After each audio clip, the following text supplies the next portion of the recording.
Bonjour les amis, nouvelle vidéo aujourd'hui pour parler de Dieudonné qui a aussi son mot à dire sur Nicolas Sarkozy, sur sa condamnation. Et avant de l'écouter, n'oubliez pas bien sûr comme d'habitude de vous abonner à la chaîne, le pouce en l'air, le partage, de booster la vidéo. On regarde l'extrait et on écoute Diodo et on en parle juste après comme d'habitude. Chers amis internautes, bonjour, bonsoir, que la paix soit avec vous. Excusez-moi, je suis un peu énervé. Je suis en état de sidération, je suis sous le choc, coup de tonnerre dans le petit monde très fermé de l'aristocratie républicaine. Nous venons de l'apprendre, Sarkozy passera donc par la case prison. Merde. Alors pourquoi lui? C'est un peu la question qu'on se pose tous. Quel sens donner à ce sacrifice d'un des membres les plus emblématiques de la mafia au pouvoir? Alors certes, il est assez roublard, menteur, ça se voit, tout le monde le sait, voleur, assassin d'État. Il possédait jusqu'alors, évidemment, toutes les qualités requises pour devenir le capo, el capo del capo, le chef des chefs. Mais non. Non. Il avait tous les passe-droits pourtant, hein. Couvert qu'il était par les grands marionnettistes de la finance internationale. Et puis, patatras. Notre Tony Montana, de ce grand cirque républicain, donc, se retrouve condamné à 5 ans de prison ferme avec exécution provisoire et mandat de dépôt différé. Bon, il est certain que pour l'Africain que je suis, hein, qui se tenait d'ailleurs aux côtés de Kadhafi dans son bunker à Tripoli, au moment où les bombes de l'OTAN tombaient sur le peuple libyen et sur le continent africain, moi aussi, moi qui ai soutenu Laurent Gbagbo, éjecté du pouvoir en Côte d'Ivoire par Nicolas Sarkozy en personne. Je pouvais voir dans cette condamnation, cet emprisonnement, la manifestation, oui, d'une certaine vérité. Mais quelque chose me dérange quand même énormément. Alors, Sarkozy, pour se justifier à la sortie du tribunal, s'en prend directement et frontalement au gouvernement des juges. Ah! Existe-t-il vraiment ce gouvernement? Alors, il se trouve que je me trouvais personnellement aux côtés de Nicolas Sarkozy d'ailleurs et quelques autres sur le mur des cons du syndicat de la magistrature, qui représente tout à fait 30% des magistrats en France. C'est quand même, t'as une chance sur 3. Hein. Et souvent ils sont 3, donc il y en a un qui en fait partie. Donc sur ce mur, il y avait aussi Brice Hortefeux, oui, Marine Le Pen, Claude Guéant, Alain Soral, et tant d'autres, vous me direz. Mais je remarque que toutes ces personnes ont subi et subissent encore un acharnement judiciaire hors du commun. Je me trouve, moi, sous bracelet électronique, vous le savez, hein, parce qu'il y a des blagues qui n'ont pas plu au syndicat de la magistrature, depuis plus d'1 an et demi, ça fait long quand même, hein. Le préfet de Paris émet encore des arrêtés à répétition, de toute façon, hein, quel que soit le spectacle que je joue. Hier, je me suis vu interdire le spectacle dans mon bus. C'est un arrêté pour le spectacle. Pour l'instant, c'est pas taillé d'être là. Non, enfin, si, vous ne devez pas être là déjà. Vous ne devez pas être ici, monsieur. Le bus, c'est une chose, après le spectacle, c'est une autre. Mais j'envoie l'arrêté à la personne et puis on me dit quoi? Moi, je suis Écoutez, moi, on va appeler qui de droit aussi, monsieur. Bah, pas de soucis, je suis la personne de bureau. Vous êtes combien dans le bus là? Là pour l'instant on est 2. 2? Ok.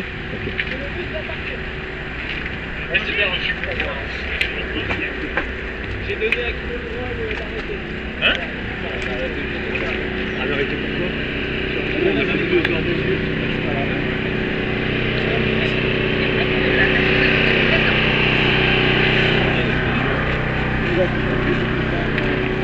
Mais si vous devez l'arrêter. Donc voilà, c'est parce qu'en fait il est ici, il a pas le temps. D'accord. En fait s'il ferait son spectacle en roulant, il fait ce qu'il veut en roulant. Il fait ce qu'il veut en roulant. D'accord. Donc c'est sûr et certain. Oui, on a l'arrêté. Ah oui, non mais c'est sûr et certain. On a l'arrêté qui est tombé là. Il va quitter. Vous pouvez déjà quitter ça? Hein? Pour l'instant on reste là, on attend les consignes. Vous pouvez quitter les lieux, monsieur. Je l'ai pas moi. Non, vous touchez pas notre matériel, hein. Vous touchez pas notre matériel, hein. Bah alors ça vous l'éteignez. Écoutez, moi je dois quand même me dire la consigne de mon responsable et puis après... Alors vous n'êtes pas avec monsieur quand je suis arrivé. Pardon? Moi j'étais à l'intérieur en train d'installer. Il y avait personne à l'intérieur.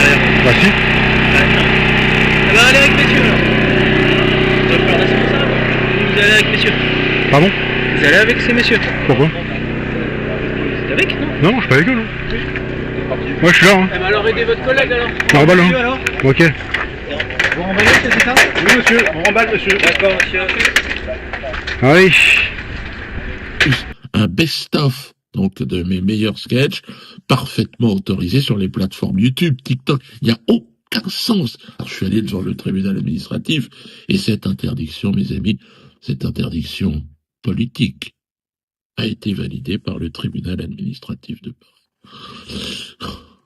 Ah ouais, alors mes avocats disent on ne comprend plus, il n'y a donc plus de droit, c'est de la politique.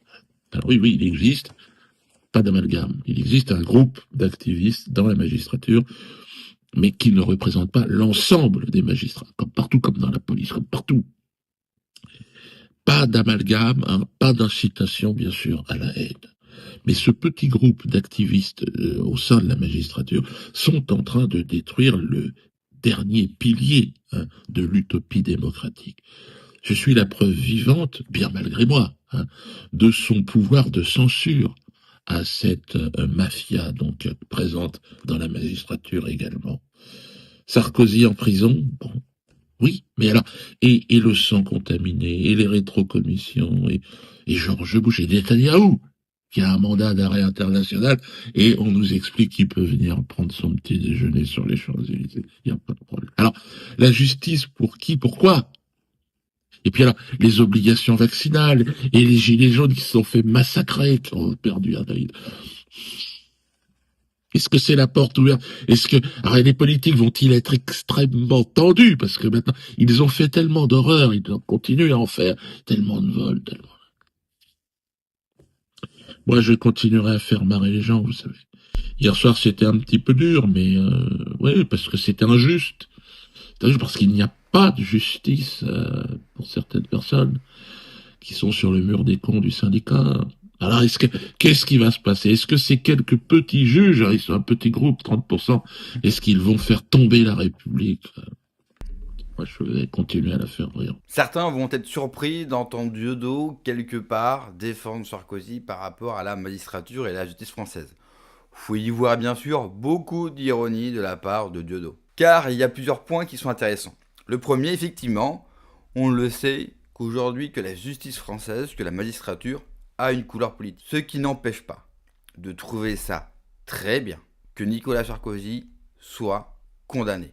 Et par rapport aux autres politiques, parce que Dieudo nous dit peut-être que les autres vont être inquiets, et puis quid des autres? Il y a tellement d'hommes politiques qui doivent être condamnés.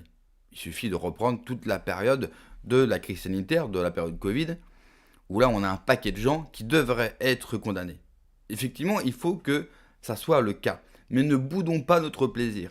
Oui, également, c'est dangereux pour nous d'avoir une justice française avec une couleur politique. Et Dieudo le sait très bien, il subit une répression et une censure qui est tout simplement inacceptable. Et oui, généralement, la justice s'attaque principalement, pour ne pas dire exclusivement, à nous.